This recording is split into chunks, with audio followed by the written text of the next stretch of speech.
How can the sovereigns of Europe be so short-sighted and so blinded by the passions as to allow the character sovereignty of the anointed of the Lord to be profaned in me? Said Napoleon.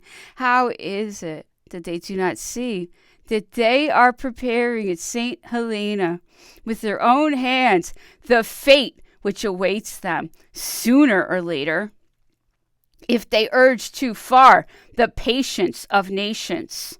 I entered their capitals as a conqueror. What would have become of them if I had brought thither the sentiments which they now express? They all called me their brother, and I was so by the choice of the French people, the sanction of 100 victories, the consecration of the vicar of Jesus Christ, and the alliances of their policy and of their own blood.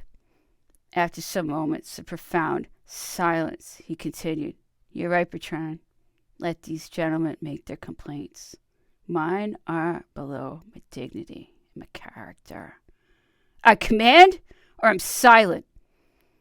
And the emperor spoke no more of the note, but a week after, Monsieur de las Casas secretly delivered it to one of the officers of the brig Red Pole, which the admiral was about to send to England.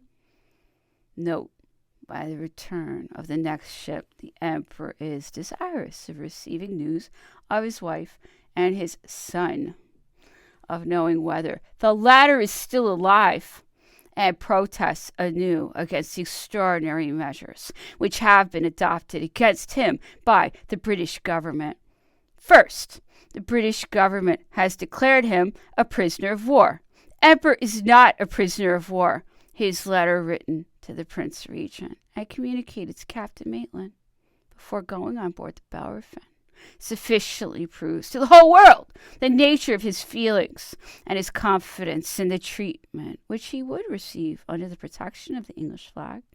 The emperor need not have departed from France without making stipulations concerning his personal safety and treatment.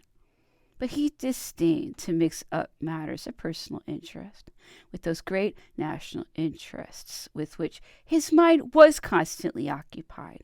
He could have placed himself at the disposal of his father-in-law, Emperor Francis, but from the confidence which he has always felt in the English nation, he wished for no other protection than that of Great Britain.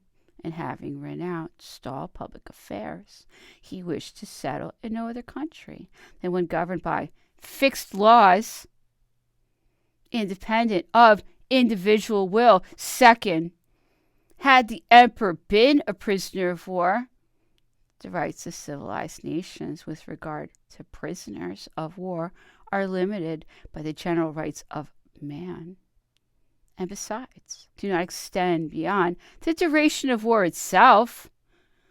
Thirdly, the English government, considering the emperor as a prisoner of war, its rights were then limited by the law of nations.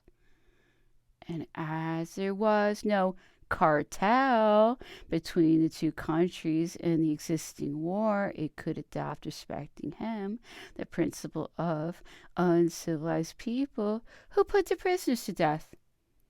This policy would have been more humane and more conformable to justice than that of transporting him to a dreadful and barren rock. He could have been put to death on board the Bellerophon in Plymouth Roads, which would have been, by comparison, an act of benevolence.